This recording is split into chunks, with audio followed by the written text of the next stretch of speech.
Hi friends, என்னடா கேக்கு செய்கிறது இவ்வளோ பெரிய வேலையா வா அப்படின்னு நினைக்கிறவங்களுக்கு டக்குன்னு செய்யக்கூடிய ஒரு பனானா பேன் கேக் பார்க்கலாங்களா.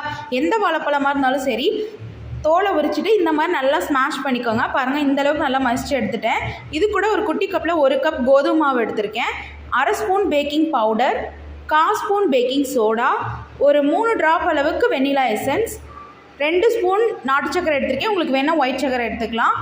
கொஞ்சமாக உப்பு, கொஞ்சமாக பால் சேர்த்து நல்லா இந்த பேட்டர் கன்சிஸ்டன்சிக்கு பிணைஞ்சு எடுத்துக்கோங்க. பாருங்கள், ஒரு பேன் சூடு பண்ணி கொஞ்சமாக பட்டர் போட்டு கொஞ்சம் மொத்தமாக அந்த பேட்டரை ஊற்றிக்கோங்க. எப்பயும் நம்ம தோசைக்கு அளவுக்கு சாஃப்டாக போட்டுற வேண்டாம்.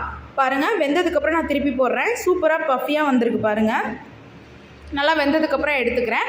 அப்படியே மேலே மலைச்சாரல் மாதிரி இந்த ஹனியை அப்படியே தூவி விட்டு கொஞ்சம் பட்டரை வச்சு சர்வ் பண்ணுங்கள். சூப்பரான பனானா பேன் கேக் ரெடி. கண்டிப்பாக நீங்களும் ட்ரை பண்ணுங்கள். மறக்காமல் சப்ஸ்கிரைப், கமெண்ட், ஷேர் பண்ணுங்கள். தேங்க்யூ.